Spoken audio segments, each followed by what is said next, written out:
Here we go is right. DeMarcus Cousins is in the studio. If you want to ask DeMarcus a question, you can do so at 339-1140.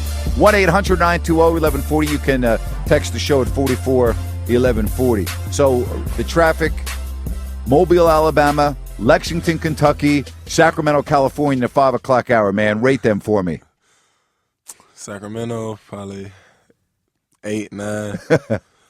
Mobile 2, Kentucky 1. Is that right? No traffic in Lexington at all, huh? Nah, none. Not unless it's a Saturday afternoon and Kentucky's playing at home, or you guys are playing a game. Unless it's a game day. Yeah. Yeah. Do you miss Lexington? Yeah, I do. I mean, it was just a great experience. I mean, it's something that most people have never experienced in their life, and I mean, I was lucky enough to experience that, and it's a time in my life that I cherish. You don't ever regret not staying in school longer, do you? No, I don't regret it. I believe it was the best decision for me and my family, and I'm gonna stick with it. DeMarcus Cousins in studio with us. Your play, the word I like to use right now is consistency. You're really getting into a consistent mode. Don't you feel that way? Oh, I believe so. Right now, my game is on the up. Hopefully it can continue to stay that way, but I mean, it was really just learning what you can and cannot do at this level. I mean, what can't you do? What are some of the things that you're learning that you can't do? One thing you can't do is talk to these refs. What? Could you talk to refs in college? Oh, you could. Really? I mean, they were a lot easier to talk to. What happens when you talk to a ref now? I mean, some refs' egos are just as big as yours. That's right, and bigger. Yeah, but I mean, it's more of a respect thing at this level, and before you cross a line, you got to gain respect. And right now, I don't have that respect. Well, you seem like you're doing a better job though in that area. Do you feel you are? Like you're biting your tongue more? Oh yeah, I believe so. Just really trying to play through it. I mean, they're only human. I know they're gonna make mistakes, so I try not to take it personal. When you go up and talk to a ref, maybe during a free throw, are some refs receptive in terms of explaining why they called a foul on you? Some are, and then I mean others, they don't want to hear. They just say, "Shut up," right? Just shut up, right? And I mean, you just got to deal with it. That's how it is. What's been the biggest challenge for you as we approach the All-Star break? I would probably say the consistency. Just trying to be that same force every night. I mean, it's a tough job to do. I mean, banging with these big bodies in Western Conference, I mean, it's tough.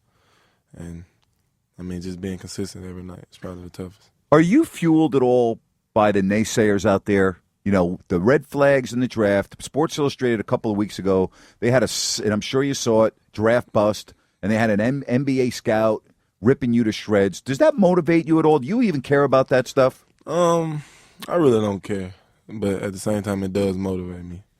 I mean, it pushes me for each person that's ever doubted me. It's for you, and I want you to continue to be a hater. I mean, even when I do, if I do ever get it, I just want you to continue to hate me. That's how I like it. DeMarcus Cousins in studio. What's been, when you look at this season today, what do you look at as your best game? What's the game that sticks out right now for you? I would probably say the Lakers game. That really built my confidence, and it was a great win for our team, a confidence boost for our team, and I mean it was just a good all-around effort that night. So I would probably say the Lakers game. Is that because, number one, it was on the road, and number two, you're playing against the world champs, two-time defending world champs, and you'd watch these guys growing up, and you not only played well, you dominated that game. It was on their court, which was very tough, and I mean it was just a big win for our team. I mean we've struggled this season, we've been through a lot, and for us to get a win like that, I mean it really boosted our confidence, and I mean we've kind of been playing off of that lately, and just want to continue to be that way. You've heard the term rookie wall, right? Uh-huh. Have you hit it yet? I don't believe so. Hopefully I won't. I mean, every time somebody brings it up to me, I get a little nervous about it, but hopefully I never do hit it. You know, Tyreek said the same thing last year because he was playing a lot of minutes like you. And he kept on saying no, and he said, nah, and it will catch up with you. It will. I mean, and again, I don't necessarily say in a bad way or a negative way, but I think, when you look at the schedule coming up, the 3 games before the All-Star break, then you're going to be in L.A., so you're not going to have any time off. Then you go right back on the road for 4 games and 5 nights, all on the road. I think that's when you'll feel it a little bit. I mean, you kind of feel. I mean, I kind of understand where they're coming from with the whole rookie wall thing, but the only time I really feel it is probably a practice day, but once it's game time, I mean, you pump. I mean, your adrenaline's going, so it's not really hard to want to play. But I can kind of understand with a practice day or something like that. You're like, oh, here we go again. But all right, I really don't feel it. All right, Ed, tell me if you feel this is fair. Right before the holidays, maybe December, Paul Westphal would say this about you.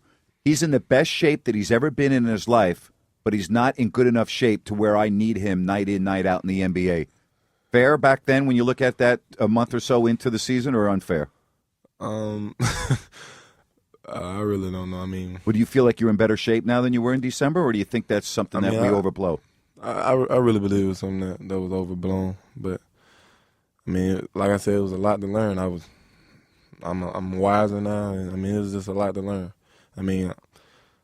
I feel I'm in the same shape I was in then. Do you? I was getting fouls then, and I was getting fouls. A lot of it came from foul trouble, and he believed I was out of shape because I couldn't move my feet. But like I said, it was just something I had to learn. Maybe it's because you're staying out of foul trouble more often now. You're getting more minutes. I think you look like you're. I think when you get over that 30-minute plateau, I think you. Now again, just one man's opinion. I think you are moving better than you did a month ago or so. Yeah, and I've played more minutes now than I did back then. So, right. It's just really whose opinion it is. People love you in this town. They want to talk to you. Put on those headsets. We're going to take a few phone calls because people have been just raving about how well you've played. So let's get to some phone calls here. And let's start with Michael in Sacramento. Michael, we'll have you ask the question, and then you can take the answer off the air. Go ahead. You're on with DeMarcus Cousins. Hey, DeMarcus, I think that the draft was a bust because there's a lot of GMs and owners that are thinking, holy crap, did we screw up and not take this number one? Man, I'm so proud to have you in Sacramento. And my question is, are you finding it harder to bite your tongue? Because I know you're doing a great job of it lately, and you've been getting some goofy calls. So is it getting harder or easier? And, man, we're damn proud to have you here. I'd probably say it's getting easier, but, it seems like the calls are getting kind of worse. But, that's just something you got to play through. All right, let's get to some more phone calls. And it's Kevin in Elk Grove. Hello, Kevin. You're on with DeMarcus Cousins. Hey, how you doing, DeMarcus? Hey, how you doing? Go ahead, Kevin. Yeah, how you doing? Good. Hey, DeMarcus, can I ask him 2 questions? Yeah, go ahead. Just go right ahead. The first question is, what have you noticed to be the 2 biggest challenges for you based on the college game and the pro game? I know you had made a transition from just being a young man in college. What has been the 2 biggest challenges for you into the pro game from the college game? I would probably say the consistency and playing hard each possession.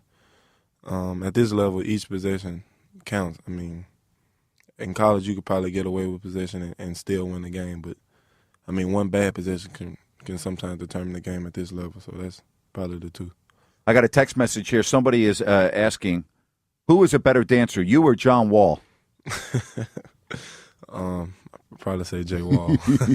Do you watch him play a lot when you have an off night? Do you follow him? When I get a chance to, I try to. And what do you think of his rookie season? Jay Wall's doing his thing. Number 1 pick, and he's showing it. Do you think he's going to be a great player in this league? I believe he's going to be a great player. I believe he's going to be one of the best point guards. Do you really? What makes him so special? Because I've only seen him play in person once because he didn't play out here. And I'm not going to lie to you, I'm not watching the Washington Wizards on my nights off. So what makes, so what makes him so good? I'd probably say his heart and his drive. He's just he's a tough competitor. He always wants to win. He gonna do what he had to do to win. So, boy, is he fast too, dude. And really, his speed. That's hard to deal with too. So, isn't that amazing? It's crazy. I had to play against it every day in practice, so I know. How's your body doing right now, the physical grind and, people leaning on you? From one night it's Kevin Garnett and Shaq. The next night it's Al Jefferson. Tomorrow it's, it's just every night. How are you feeling physically? Physically, I'm fine. I mean, I got a few bangs here and there, but no problem. I'm fine, yeah. DeMarcus Cousins, and we're taking questions at 339-1140, 1-800-920-1140. He might be a little distracted in the next segment because the Wildcats come on at 6 o'clock, and so we'll see how he does two things at once. All right, let's get to Chad in Stockton. Hi, Chad.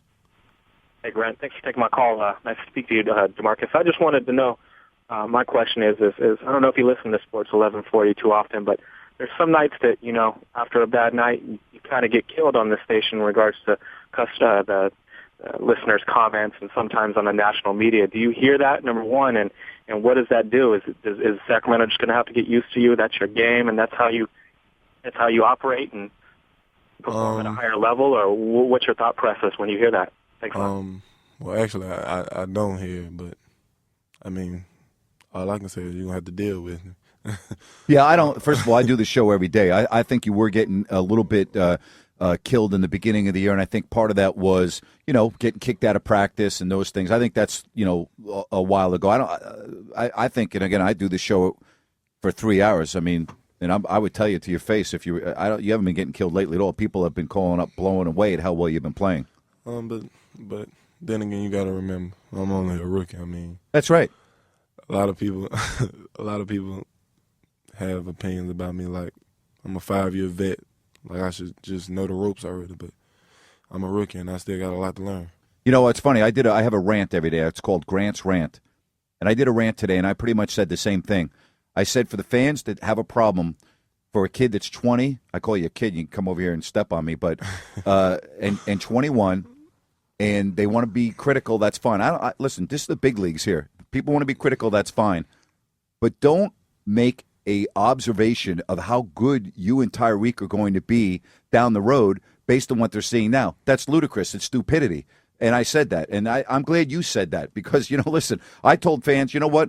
I want you to look in a crystal ball 2 years from now when DeMarcus is in his third year and Tyreek is in his fourth year. All right, and then tell me what we have here, because listen, you've grown, in my opinion, by leaps and bounds already since October.